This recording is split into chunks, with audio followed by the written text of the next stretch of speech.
Okay, Yeah. so I would like to introduce our next speaker, and she's a former flight attendant turned mother who built the Virtues Project facilitator.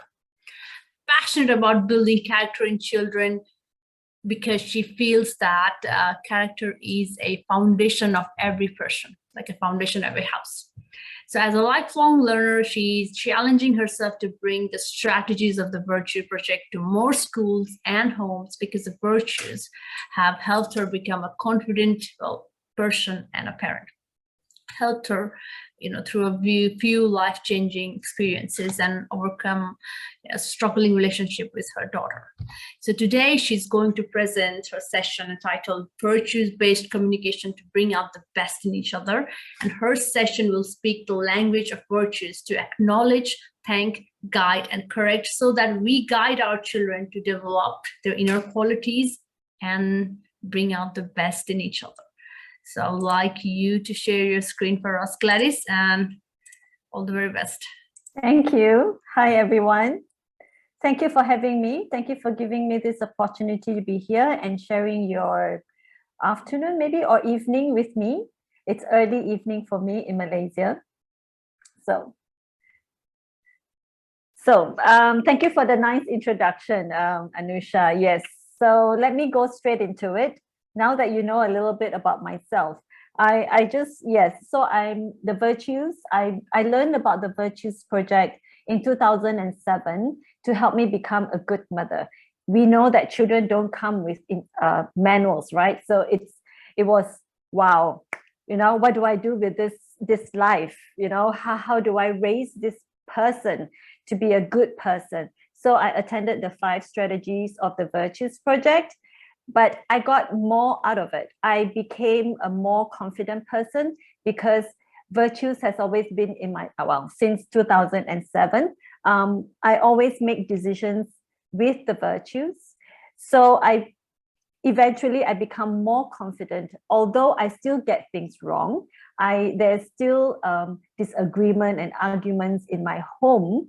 But when I lead with virtues and when I think from the perspective of the virtues, I become more confident in my decision making. They're not always right, but I just feel more confident. I don't question myself so much when I make decisions based on the virtues.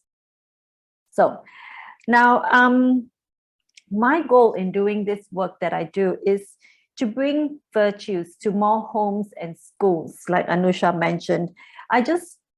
For me, I believe I really want to see more happy families, right? And I would really like to see more relationships in school between teachers and students better, right? Teachers and parents to have better relationships. I'm a mom of 3, and I have a 10-year-old and I have a 17-year-old now, and I talk to teachers. And so I do see the struggles as teachers. I see some of the problems in school for children, and and parents, they worry about certain things.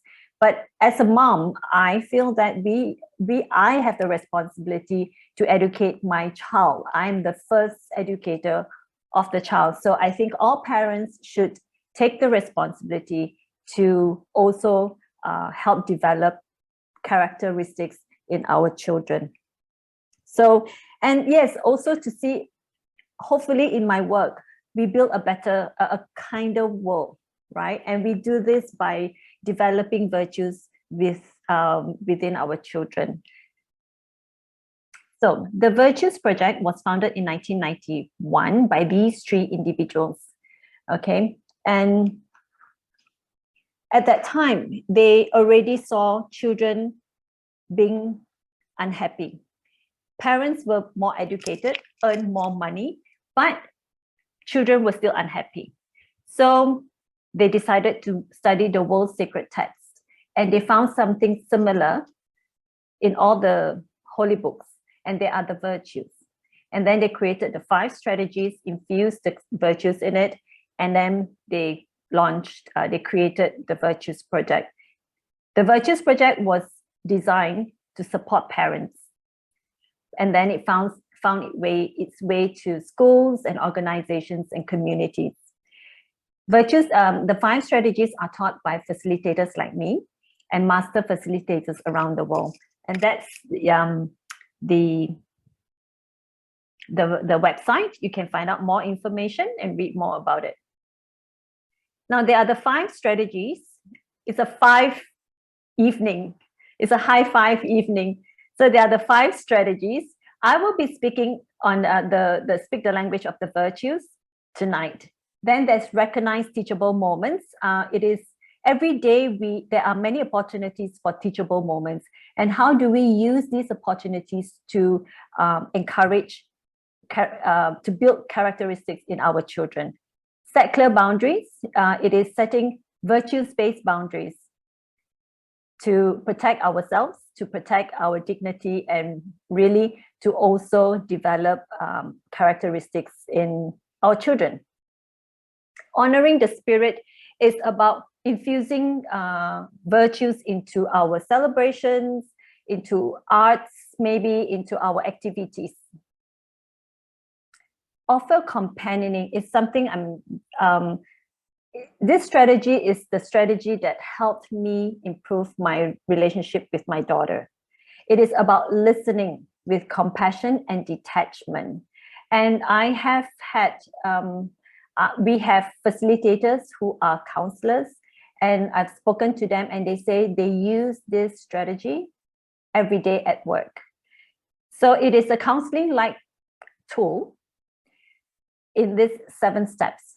So the next, I would also like to conduct workshops based on this companioning, because when we are able to listen with compassion and detachment, something amazing happens. And asking the right questions for the person being heard to empty their cup, and then fill their cup with virtues acknowledgement. So it is a very simple process, but very difficult to do, especially a mom. Mothers like to tell the children what to do. So, and we think we think our advice is valuable. Definitely they are valuable, but at certain times, I think we need to learn how to listen. Okay, so let's go back to the virtues. So what are virtues? Virtues are the goodness in all of us.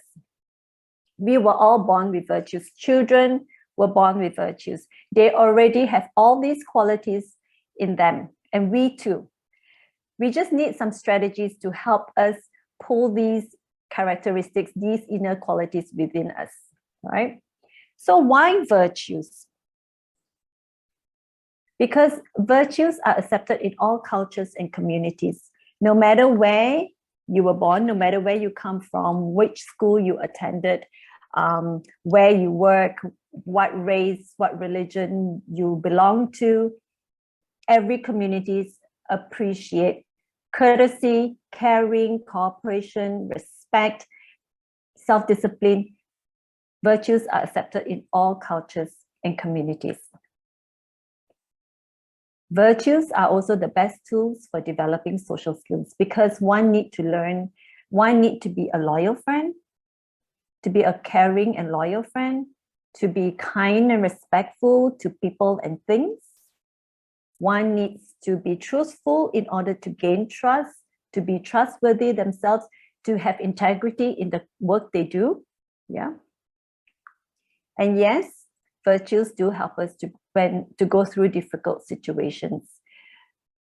Practicing the virtues like compassion, maybe understanding, detachment, even creativity can help us go through a challenging time.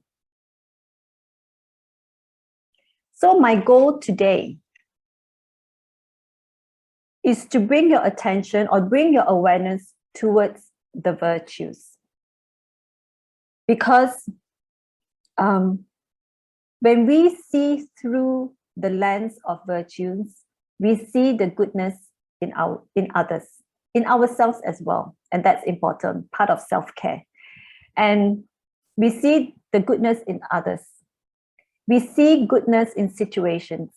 We become more positive, right? And also when we see true virtues, when we see a situation that is not ideal, because we have the virtues at the back of our mind, we become more creative in problem solving. Okay, so this is why we're here today. Our words do have the power to discourage or inspire. So what are the words do you hear often in your environment? Or what are the words do you say often?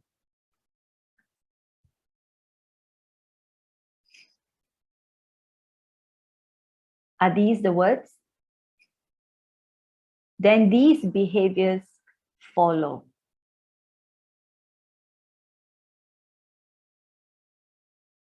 If we use words like self-discipline, honesty, moderation, courage, confidence, kindness, caring, unity, peacefulness, we are empowering these behaviors. We want to use the virtue words in our everyday conversation to wake up our conscience, to replace shaming and blaming with empowering words. We want to build character, not only in our children, but also in ourselves, and use words to transform our relationships.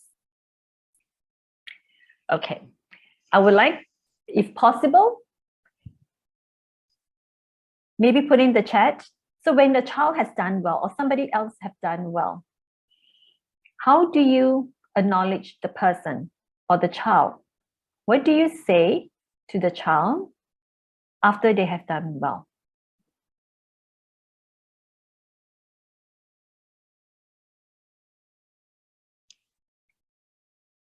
Well done.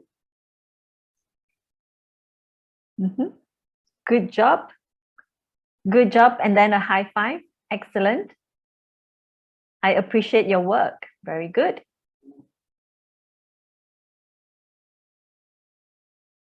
Any more?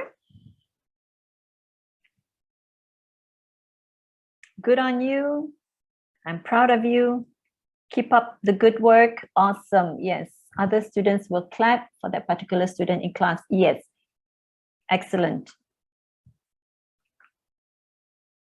You have done well. Hug. Excellent. Yes. So keep going. Excellent. Right? So these are all positive acknowledgements. But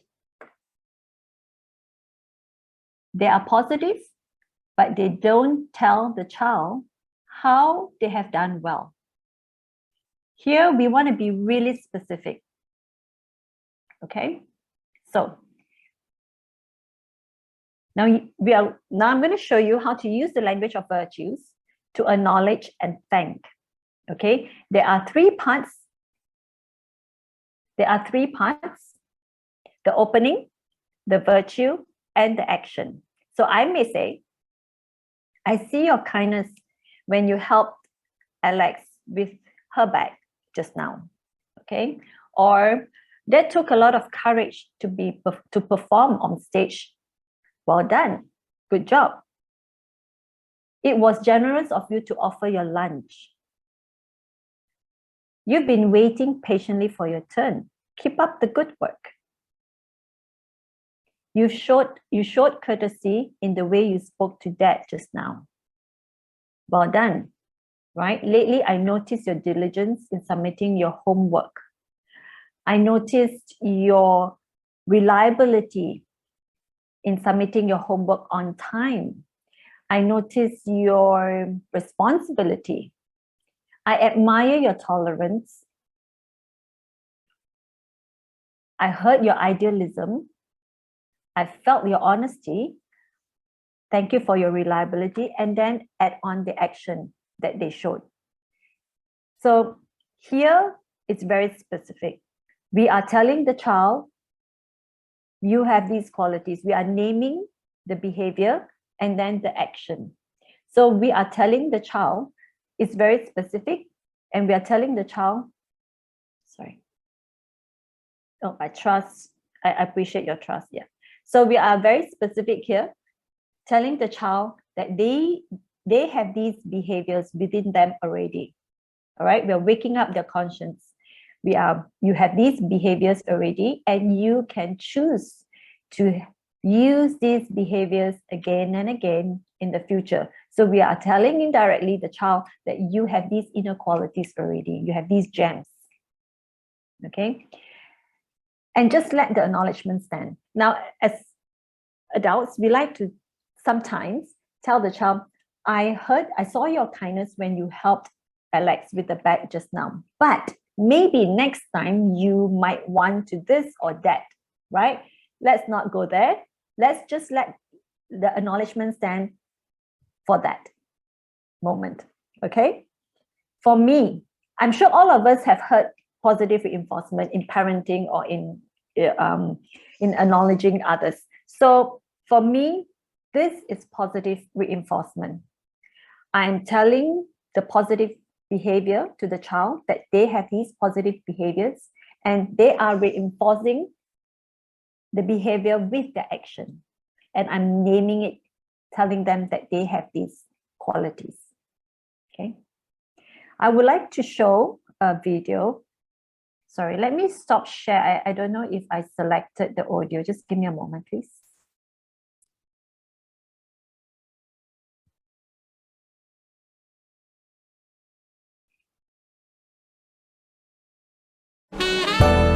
Can you hear this? Can you hear?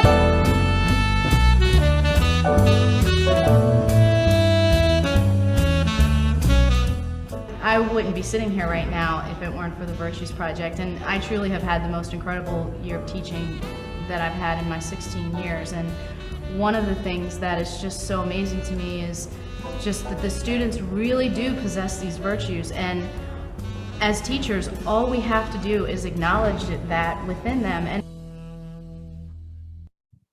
ladies and gentlemen, what I'm passing back to you right now are the quizzes that you guys took on the Crucible. And I must say, your scores were very good. You did a good job.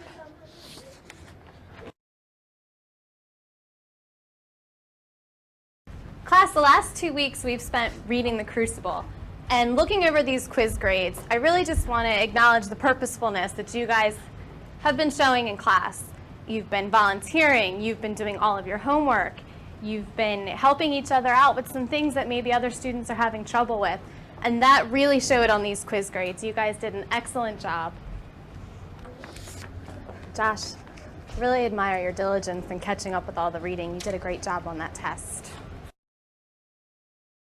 How did it feel different as opposed to just good job, and then how she acknowledged you guys for your purposefulness and gave the evidence? Was there a difference for you? I think it's a difference because it gives us encouragement to work harder than what we usually do. Instead of just doing our quiz grades and say, oh, we probably failed it anyway, it probably gives us confidence to say, oh, we probably passed it, and we can excel. Anybody else? I think it actually it tells us that she took time to read our work and understand what we did and actually appreciate the time and effort that we spent in taking the test. Yeah. So just I'm just wondering, what are your thoughts so far? So if you can put it on the chat, it would be great. Sorry. Okay.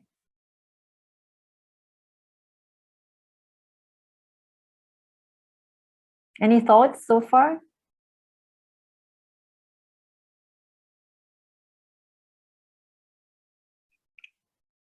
Okay, so if no thoughts, I will move forward. Okay, so yeah, we need to be specific, right? Okay, so now we'll move on to how to use the language of virtues to guide and correct. Again, the 3 parts. Okay. So I may say, I encourage you to be patient and wait your turn. Please wait your turn. I really need some understanding today. I'm not feeling well. Please help me with. Please be confident when you speak to the group later. How can I help you to be confident when you do your presentation next week? How can I support you to be confident in your presentation? Everybody, please cooperate now. Please put away the toys, right? Remember to be gentle at the playground. Remember to be caring. Remember to care for your friend at the playground. Remember to play with gentleness and care at the playground, right? How can you be considerate of your teammates? How can you show consideration to your teammates? What can help you to be peaceful with Emily now? How can you show peacefulness? Who will show friendliness to our new student later? How can we show friendliness to the new student later? How can you show responsibility? How can I support you to be responsible? Right? So sometimes when I drop my kids at school, and sometimes when they go to their friend's house, which was more often last time before COVID, I tell my kids to be kind and respectful. So I don't always have the 3 parts, right? So I will tell them, be kind and respectful. So when we use the language of virtues to guide and correct, we replace shaming and blaming with virtues. We replace shaming and blaming with personal responsibility. We help children to balance their virtues. So, for example, I encourage you to be patient and wait your turn, right? So this child is probably very enthusiastic, wanting to try the new toy or wanting to try to do the experiment. Enthusiastic is good, but we need to help the child to balance the child's enthusiasm with patience so that other people get their turn and everybody is doing it in a safe manner. So for me, I am an assertive person.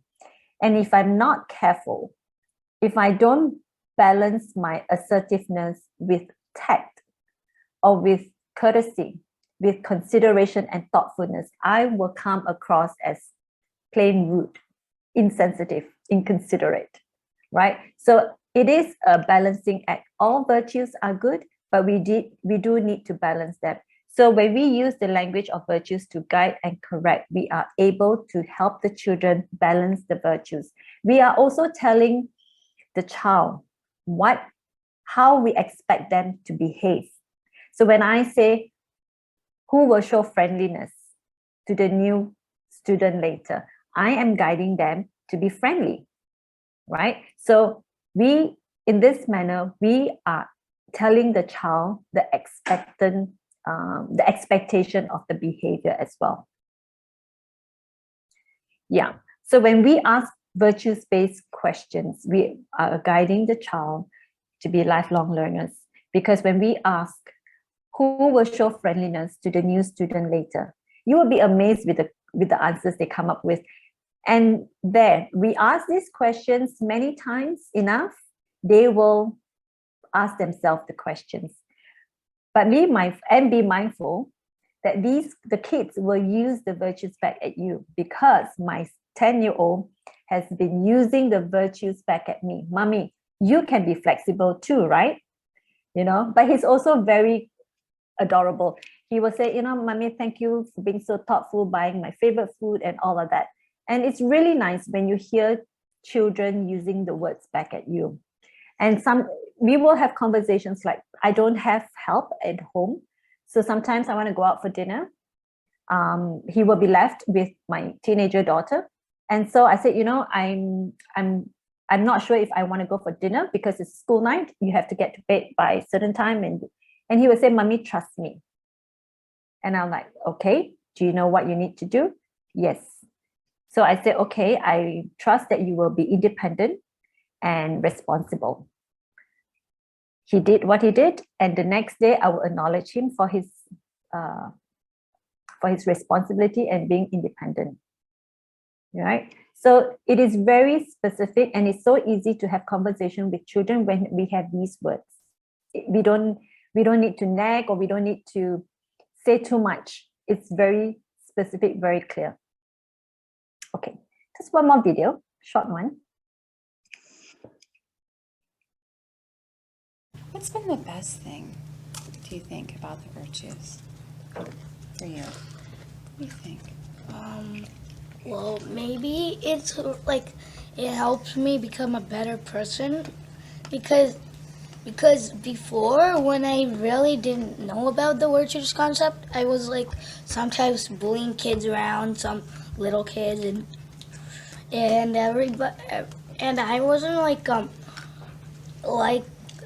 everybody else at my school, and so it really helped me to be like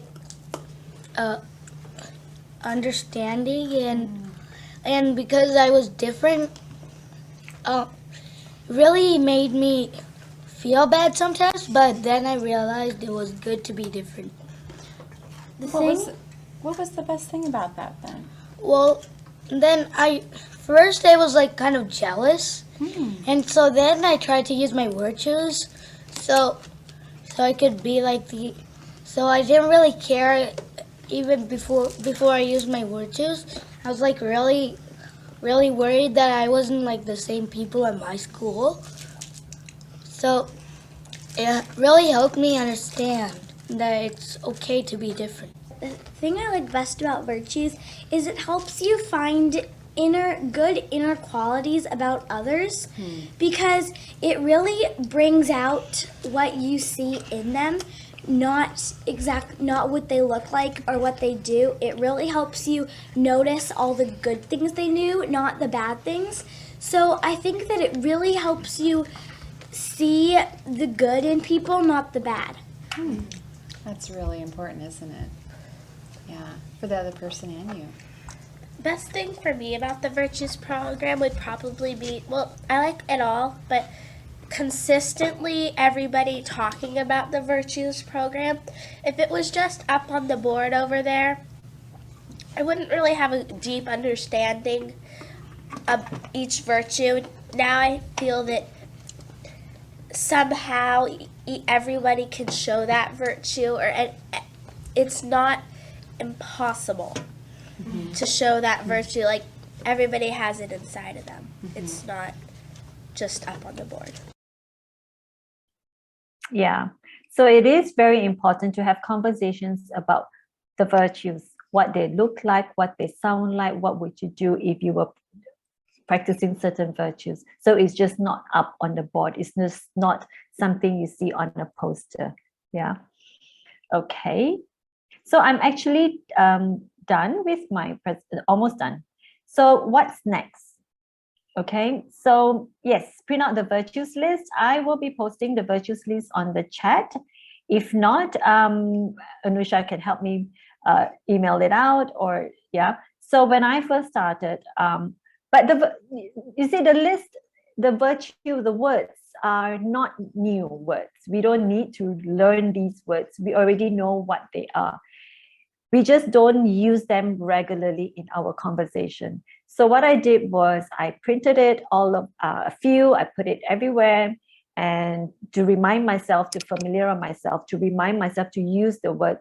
So I use the words, and then I go back to the list, and you will realize that you will use the few often, and then I go back to the list and see what words haven't I been using regularly, and then I try to use the other words. So print them out, put them everywhere, remind yourself of the words and use them.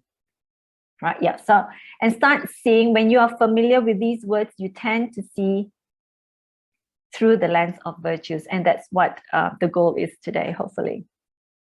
Use the language of virtues in your everyday conversations, create activities around virtues, maybe in performances, in anniversaries, in celebrations, in honoring, right?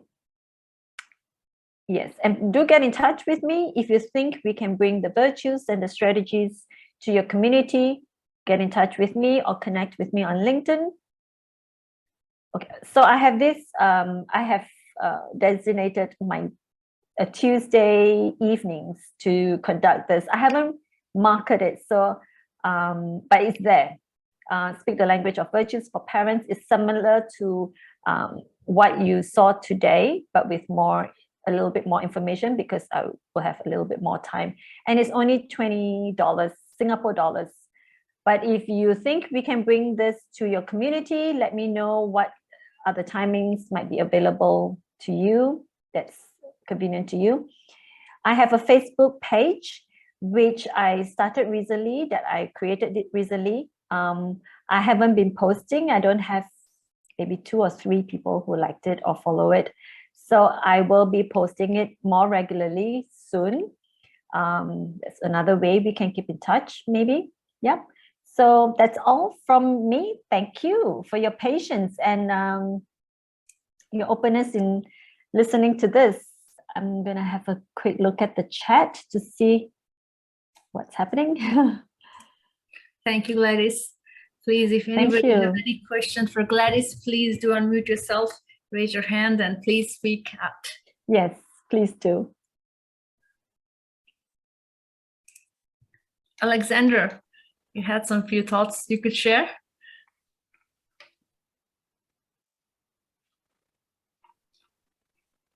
Yes, thank you very much. I was just trying to sort things out. Gladys, this is a very great presentation, and I've learned a lot. And as well with Caroline, you're fantastic. I like the mental, physical, social, environment, spiritual thing you mentioned about. As teachers, we've got quite a lot of things to do. Just to mention something important that in regards to what we have learned so far, you know, about the self-awareness, talk of the emotional intelligence in every part of the world, in our environment, as a leader, as teachers. We take hands-on emotional intelligence. And I really think that these 5 key elements pays much contributions to it. Talk of the self-awareness, self-regulation, motivation, which is much important, just as Gladys talked about, dealing with children, using the virtues and all that has got to do with motivations. And one more thing that I need to talk about is empathy, and as well as social skills. Something so important, if we find ourselves in a situation where we need to put ourselves in someone else's shoes, you know, for leaders, having empathy is critical to managing a successful organization. And leaders with empathy have the ability to put themselves in someone else's situation. How can you improve empathy? How can you improve your empathy as a teacher?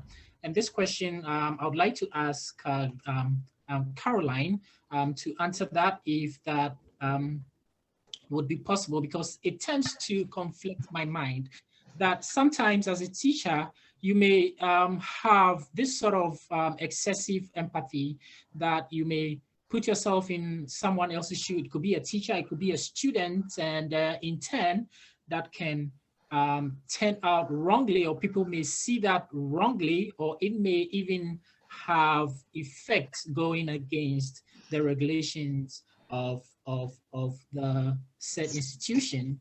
I am an empathetic person.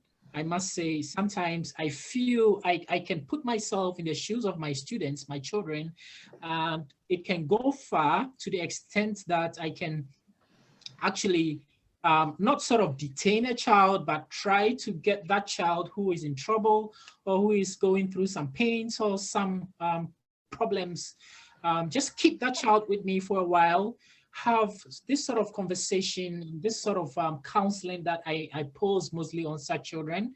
And many a times people get me wrong. And sometimes even my own colleagues as teachers try to, not to advise, but they tell me not to be doing that, which I think is a problem. How do we actually, how can we actually improve empathy when it comes to putting yourself in someone else's position, or paying attention to a body language or something else. I mean, well, I think, Alexander, what you've just alluded to is that this is quite complex. So for every one of us, we would have a different, I think, a different view on empathy and what it looks like. For anyone in leadership roles, though, your leadership isn't just about empathy. Your leadership is about being strategic, working to a plan, looking to the future, being future focused, being coach-like in the way that you interact, so that you're not always solving everybody's problems, but you are looking at not micromanage them, but empowering them to make the decisions. So I think empathy goes together with how we reason about the emotions we are feeling to make decisions. So Gladys, you pop in any time, and just to add to this, but it's not an easy thing. It's something that we need to be concerned. If we're getting feedback from other people saying we may not agree with how you've dealt with a situation, just lean into that and be curious and say, how else? What would you have done in this situation? Or if you are working with someone who you believe is highly empathetic but also very strategic and is able to make the right decision for the benefit of all the stakeholders, that's not easy, but considering everybody, lean in and say to them, how did you learn? How did you learn how to do that? Where did you go to find this out? So I don't have a one answer that is the golden nugget here. It's excuse me, it's about lifelong learning often in cases, and often in situations where it's gone pear-shaped, where it's not right. So lean into that and just be a bit more curious. There's plenty to read about it at the moment. Empathy is big. It's not sympathy. That's very different. Yeah. Yep, that's right. So very quickly, I have a few thoughts. So Alexander, so you may want to have conversation with the children. Not sure what age your children, the children you teach are, but true stories. And then you can ask questions.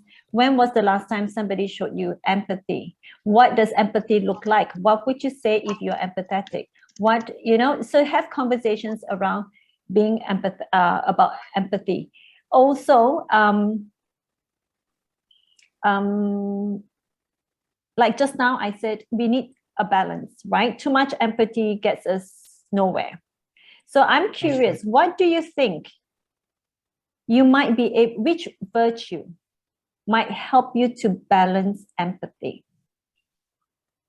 Kindness. Kindness? Is one. Yes, kindness is one.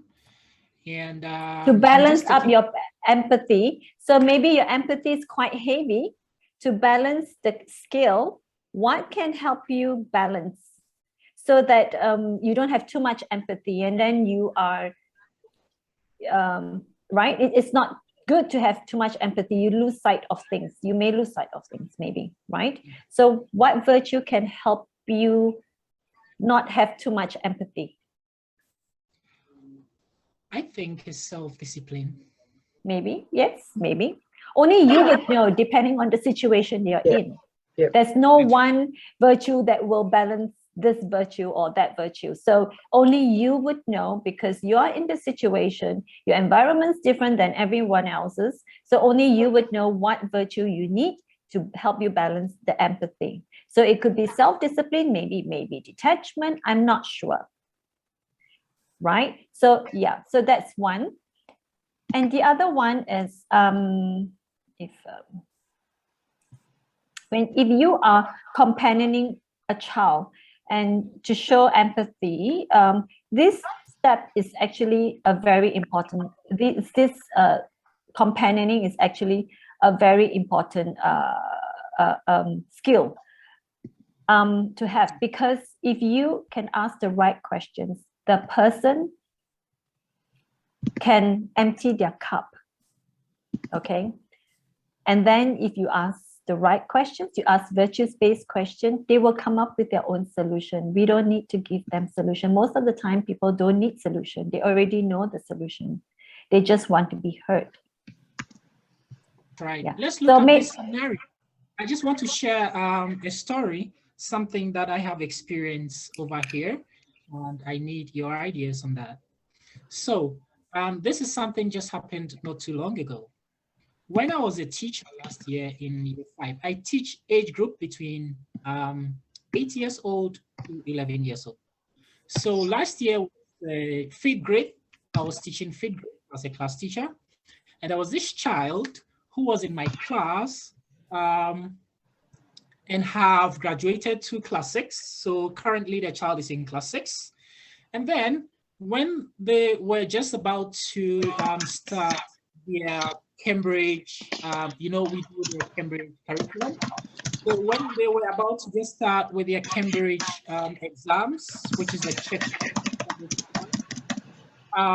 the parents of that child called me and spoke to me that they were not happy with the current class that the child was in, and as well, they know how I teach, they know how I handle children, and so they would like me to assist this child, or they would like me to help this child so that the child can study well and also pass their Cambridge checkpoint exams. So as a teacher, I took that into consideration because it was coming from a parent, from the child's parents, who literally are, I must say, they are well known in the country. I must say, father is part of the government, and so they are well known. And so people started to have different perceptions on me accepting the fact that I would help the child. And so, in a nutshell, I started helping this child. She started to, I must say, I started tutoring the child, and she began to improve in her academic work. She began to improve in her classwork and stuff like that.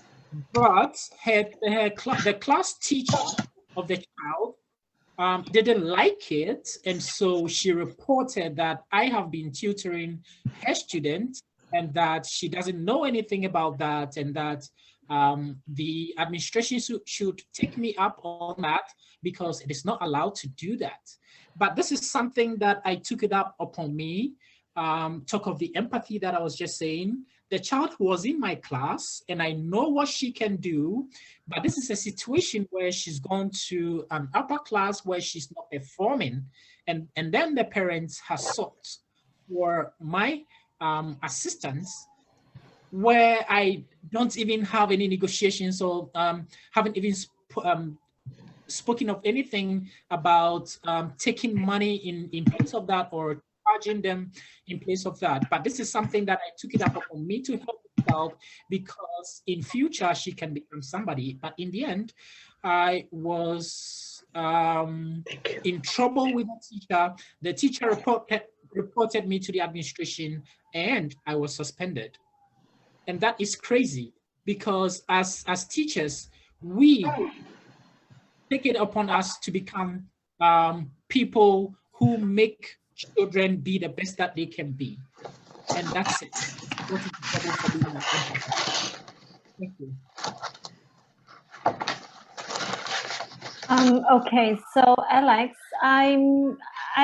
it's quite a complex situation because that's in the school environment.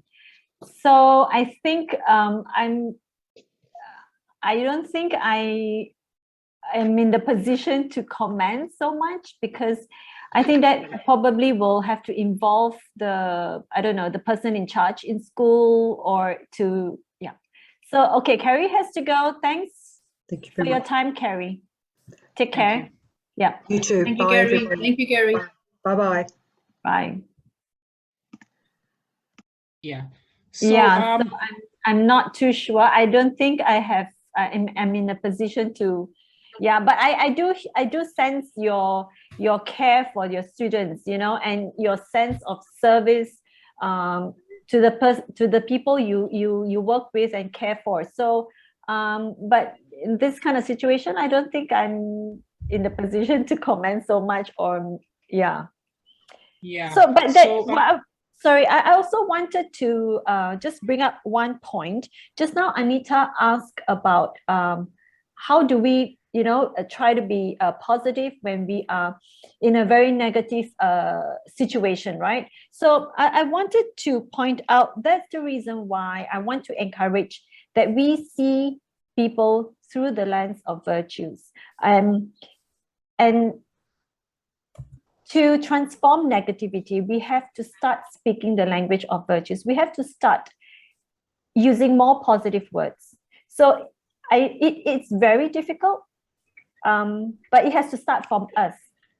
Because once we start acknowledging people for their inner qualities, they will catch on. If you notice now, even on social media, you see a lot of the virtues words now. So although it's very difficult to start to be the one that's positive and speaking the language of virtues and acknowledging others for their inner qualities that you see, no matter how negative a person is, no matter how bad we think a person is, there is good. If we are willing to see through the lens of virtues, we will definitely find even a child or a person who is very stubborn. They have determination to be stubborn in one thing, although it's a negative thing, but they do have determination. So you might want to acknowledge them for their determination, right? So yeah, so it is very difficult, Anita, I get it. I understand. That is why I'm here to encourage all of us to speak the language of virtue. So yeah, hopefully it has been helpful. Thank you. Thank you, Gladys. Thank you, Alexander, for your question.